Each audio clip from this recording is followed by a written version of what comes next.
Welcome back, everyone, to the Dental Pipeline. We're so excited to have you back for our, what is this, fourth episode? Fourth Dang, episode. kind of So crazy. yeah, it's flying by. Here we are. I'm Sam Jolly, and I'm here with my wonderful, amazingly good-looking co-host, Russell Bodley. Russell, What's up, how's it everybody? going? What's up? Can't be as good looking as you, but my wife might say that that's actually true, that I might be better looking than you. Yeah. Love is blind for both me and your wife. We both think you are very handsome. I don't know if the rest of the world would agree, but we do sure think so. But anyway, so today, what we're going to be diving in today, we're going to be talking about that first step of the pre-dental playbook we outlined in our most recent episode. And we wanted to start kind of as a bonus episode for all of those that have their life figured out from a young age and know already that they want to be in the dental field. And that may be a result of them having a good mentor, role model, like a parent of some sort that works in the dental field and they want that for themselves, or for other reasons. They've already decided, I want to be a dentist, and they're currently in high school or in the years leading up to high school. So we wanted to start there. That's where we're going to be starting our pre-dental playbook journey, is at the young, amazing age of high school. Russell, what do you remember about high school? What was your favorite part other than being friends with me? But like, what was your favorite part of high Yeah, I school? was gonna say being friends with you was pretty much the entire thing. Now, I mean, I loved I love the memories from high school. Just the friends that I made, the memories that I made. We did a lot of dumb stuff. I we were in a small town, so we kind of had to make our own fun. We lived near Las Vegas, but far enough away that kind of over a mountain, it took about 45 minutes to an hour to even get to Las Vegas. We'd go on dates out in Vegas, but it was very seldom that we were out there. But high school, I just remember the sports that I did and hanging out with friends and doing stuff with my family. And I think that is one of the big things that you should take from high school is making these memories and creating the relationships. Starting to learn how to foster relationships is huge. Yeah, I love high school for that. So what about you, Sam? What do you remember from high school? No, I would completely agree. When I started high school, I think I touched on this a little bit, but my dad had went back to school when he was in his early to mid 30s. And so when I started high school, that was his first year out of like his residency to become an orthodontist. Dang, So that that's was his crazy. first year working, is when I started my freshman year as a high schooler. And that was the first year we moved out to that small town where Russell and I eventually met and became friends. But I just remember falling in love with that small town vibe, that freedom, and and more than anything, yeah, like you mentioned, the relationships you make there. And I think that that kind of is one thing we really wanted to hit on during this episode, is to remember, if you are in high school or you're leading up to high school, you're not an adult yet. And that's not a bad thing. That's actually an awesome thing. There are so many benefits for not yet being an adult. So much less responsibility and so much more opportunity to create fun, lasting memories and friends. I wouldn't trade any of the really positive memories I have with Russell, and then also with all the other friends we were able to make while we were there. So that's kind of that, we want that to be the beating heart of this episode, is that even though these are some tips we're going to give you to maybe get a leg up and be a little bit more prepared and check some things off sooner than later, so you can start practice earlier. Remember that you don't have to rush into adulthood, because it'll come plenty fast by itself anyways. And I know that's true because I've lived it. I've lived it for sure. So yeah, anything to add on that, Russ, before we jump into maybe some of our pointers or tips for this playbook? No, no, I don't think so. Just enjoy your life.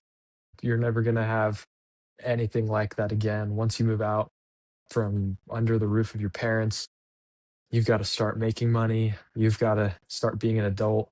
And there are a lot of things that you're not going to really enjoy with that, but there's freedom that comes with that as well. So things to look forward to and things to not look forward to as well once you're out of high school. So enjoy the time while you're there. True that. So one thing we wanted to hit on now that we've gotten that out of the way, and we're going to keep bringing that up because, like we said, that we want that to be just the beating heart of this entire episode here. But one thing we really wanted to hit on is to take the time in high school to learn how to perform academically. Figure out how you study, figure out how you learn information best, and figure out what it takes you to remain motivated.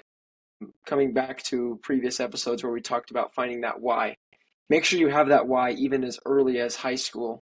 So that way, when you have to study for maybe that concurrent enrollment course you're in or that AP class you're in to try and get some extra credit or extra college credit to get you a leg up or a step ahead, remember that you need to have that why there to motivate you through those tough times. But use it as an opportunity because you will have more time to study in high school than you will in college because you have less responsibility inherently. So use that extra time to figure out what you're doing, and those skills will benefit you forever, for a lifelong learning that will come as a result of being in the dental field as you're with your career. And you really don't need to nail down everything. When you're in high school, you're learning the groundworks of how to learn. Unfortunately, there aren't very many schools, if any, that I know of that teach you how to learn. So if you're really into that, start looking into some books. Learn about learning because it's gonna help you a lot, especially once you get into college. So that's gonna be huge for you there in that point. The next kind of point we wanted to talk about was look into academically rigorous courses that you can take. Now, in high school, you don't have as much autonomy as once you're in college. College, you get to choose everything that you're doing because you're paying for that. In high school, there are specific classes that you have to take. And with the Leave No Child Behind Act or something that was passed a while ago, uh, a lot of the time you're not going to really have a say in what you are taking. And that's okay. But in any part of your education that you can have a say in, if you can try and get into concurrent enrollment or AP classes, try and get into those classes because being able to push yourself is big. If you can push yourself from a young age, it's going to help you when you're in college. And then once you're in dental school, it's going to help you. And you're going to be able to stand out easier if you're able to get into those harder classes and excel in those classes. So yeah, some high schools partner with community colleges or universities, and that's where you can do those concurrent enrollment. Some of them, so half of my high school education I actually did in Europe because my dad was in the military. And for those two first freshman and sophomore year of high school, the honors classes were actually all AP classes. So you had to take AP classes to get an honors degree at that school. They didn't have concurrent enrollment because it was a military school in another country. So we didn't have any colleges we were linked to. So just try and find the opportunities that will help make or help set you apart as a student and help you learn better. Yeah, I totally agree. And one note on that, if you are considering, say you sit down and you have an option, AP course or concurrent enrollment course, pick the concurrent enrollment course every time. 100% every Nine times time. out of 10. Because at the end of the day, an AP course is dependent on you taking a test, and it's based on that one-time test for that one-time score you get. And lots of times it depends on what university you go to. And then even after that, there are some dental schools that don't even recognize AP courses and tests you take as credit. So like if you have stats required at your dental school, which some do, like Russell, does yours require stats? I feel like they I'm required stats, or maybe I some other think they school may did. have some They some may other have. schools do, but they So may in they that may have. in that case, like I took AP stats in high school and I got a good enough score for the university I was attending that I got credit for it. But then if I applied to those dental schools that required stats and they didn't take AP credit, then what good did it do me other than to learn maybe a little bit more about stats, right? So I would recommend if you have concurrent enrollment, do those.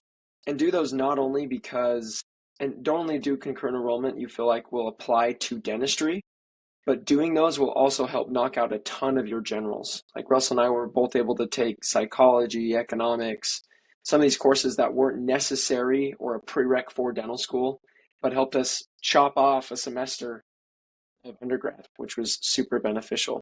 And even in some Huge. states, they recognize they'll let you even get your associate's degree in your last 2 years of high school. Something worth looking into. My brother did that, and he was actually able to still play sports and do everything at the high school, but then he graduated with an associate's. So if you're able to do that, then you actually could tap into some of those prereqs you want to get done for dental school, which is worth looking into. But once again, we don't want to pressure you, and we don't want you to take our word and think, I have to just live in a cell and do school while I'm in my teenage years. That's not what we're saying at all. But if you have the time and you have the capacity to do so, it will benefit you in the long run. And any chance you get to get ahead will always benefit you for sure. So that kind of leads us into our next point of developing manual dexterity and AKA have hobbies. So while you're in high school, you have a lot of time. So try and put that time to use and go out and learn how to paint or draw or do pottery or woodwork, whatever it is that interests you. Go out and try to learn those skills, those hand skills, because it's going to help you as a dentist in the future. Uh, You, it's just going to help you be a good person because having hobbies is really important for life. It's a life skill. It's not just something that you do in high school. It's something to help you de-stress. Like go and read books. Just go have fun, enjoy your life, and developing manual dexterity through these hobbies that use your hands can be really beneficial. I know a couple of students in my class, one of their huge points on their application for dental school they talked about were having to do with these hobbies. One student, he was really into making watches. His dad was like a clocksmith or whatever they you call them, and he worked on watches, and so he got into it with his dad, something they got to do together, and that uses really fine motor skills to be able to do that. Another student in my class, he learned how to tie his own fly fishing flies. And he was able to talk about that in his essay, in his personal statement. And that's huge. If you can talk about some real life things that set you apart from other applicants, that's awesome. So don't make everything in your life about dentistry while you're in high school. Try and find other hobbies, try and find other things that you like. And it's okay if you decide, hey, I actually just want to go into fly fishing. I'm going to make a YouTube network and just teach people how to tie flies, you know? That's okay. That's what high school is about. That's what college is about. You don't have to set your mind and close all the doors to anything else. Do you have anything else to add about Completely. that, Sam? I completely agree. I think too often we think if I'm wanting to be a dentist, I must love teeth with all my heart and soul and not want anything else for my life but teeth. And that's not the truth. We mentioned one of the whys or reasons in a previous episode to pursue dentistry is to have that lifestyle you desire, to be able to do the things you love with the people you love. And quite frankly, it's amazing how many things you do, how many hobbies you may have that will transfer over to an application, like creating a fly for your fly fish, or maybe you really enjoy debate or whatever it may be. There are so many things you could do, theater, like all these other activities that could easily transfer over as people skills, which are very well needed and very much appreciated within the dental realm. So, for example, for me, I taught high schoolers in while I was in my undergrad, and I brought that over a little bit into my application and was able to talk about that and apply that to dentistry. At its surface, it may not seem like, wow, talking with high schoolers, that doesn't really apply to dentistry, but it can because I was learning how to connect with other people I didn't know before to teach them something new, and that can be applied to dentistry very readily, right? So with that in mind, we think also on top of hobbies, one thing that will benefit you throughout your life is finding passion for doing good. Not only will it help you on your application, but it'll help you, yeah, in every area of your life. And by finding passion for doing good, we refer to community engagement, dental shadowing, finding a local dentist, and just shadowing them and seeing if that's something you really could see yourself doing. Used to be before they required as many shadowing hours as they do now for dental schools, which still doesn't compare to what med schools typically require. People would go in and realize, I hate this. They'd sit down in the chair and look at the tooth and be like, this is the worst. But they figured out that getting a lot of exposure helps you recognize, okay, I can do this. And it gives you a certain level of confidence to know I can do this and I will do this because I've seen it and I can figure this out. So another huge point. When you're in high school, try and get involved with the community. Try and shadow. And especially if possible, and we'll talk about this a little more, if you can get a job dental related, even if it's just cleaning instruments all day, like you're just in the back and you're just cleaning. At the end of the day, that will be so beneficial for your application, and you can count that towards your application. Absolutely. I know there are a lot of high schools that have like a career exploration or career and technical education course that you can take. If you can take that, that usually helps you get into a shadowing experience and you get to write essays on it. Or I don't know. Our school didn't have that, unfortunately, but I know there are a lot of schools that do. Some of the bigger schools, we were in a really small school, so we didn't have that, unfortunately. But look for those kind of opportunities. So that's yeah, super helpful. Both Sam and I were involved in Boy Scouts in our youth, and I think that was for me the one of the first experiences where I fell in love with community service and community engagement.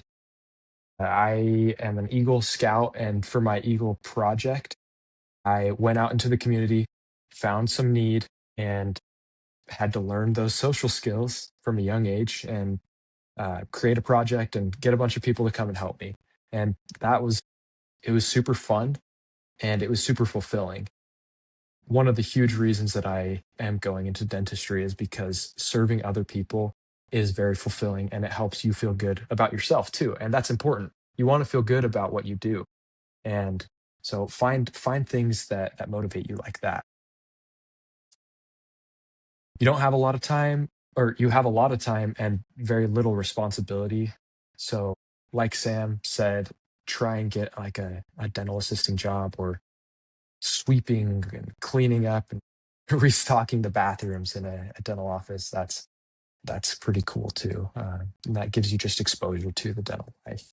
So then our next point that we wanted to talk about was colleges. So this is huge. ACT, SAT.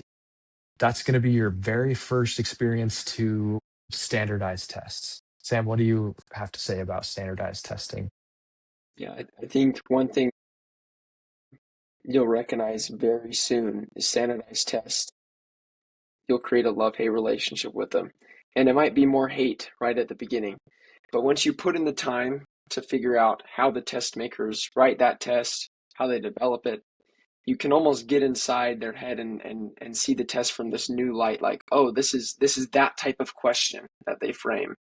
Or oh, they're asking for this specific type of answer. And that will not only just benefit you on the ACT, but it'll benefit you when you go to take the DAT just a couple of years later, especially if you are ahead of the game in high school. It'll put you in a place where you may not be taking those tests so far apart from one another.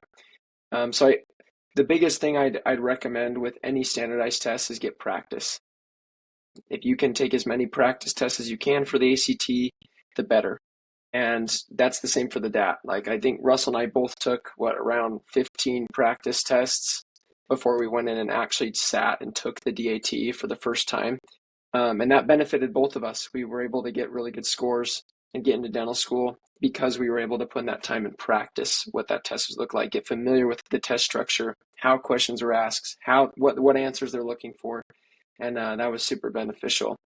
And I think tied to that, when you're looking into colleges, right after you've taken that ACT, after you have your GPA, and you're deciding what colleges to apply to attend to get those prereqs, almost another stepping stone to get to that dental school experience you're looking for, right?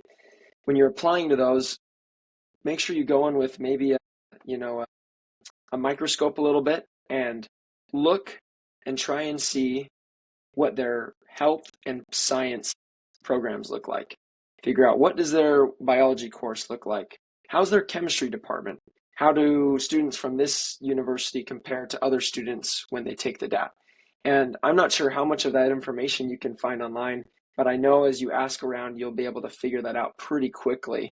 Like where we went to school, they had a very, very difficult chemistry department, meaning that the course was tough. The teachers were amazing, but the content was difficult, and didn't shy away from giving you all the information. But because of that, we scored much better than surrounding schools did on the general chemistry and organic chemistry sections on the DAT. So don't just go in and look for that easy A, right? You want to jump in there and you want to find a school that'll meet the needs so that way you can learn the material, but also look good when application time comes around. Most importantly, we want you to remember to have fun. You're young, and that's okay. You don't need to have everything figured out at this point in your life. So go and have fun, learn some skills, learn some hobbies, make friends. This is a super important part of your life in building those relationships and those skills for your future. So you don't need to make the decision now that you have to do dentistry. But if you're pretty set on that, hopefully these tips can help you and you can look forward and start making the right decisions so you can get into dental school a little bit easier. So you have a little bit of a head start compared to some other applicants. And that's all we have for you today. We were super excited that you joined us, and we're willing to listen to our semi expertise. Once again, our knowledge is just experimental knowledge, meaning that we've gone through this, we've experienced it, and sometimes I think that can be, if not more valuable than someone who's simply read a book or studied about how this process goes. So thanks again for joining us. Don't forget to subscribe or like this channel, and also follow these podcasts wherever you may be listening on, and tell your friends about it.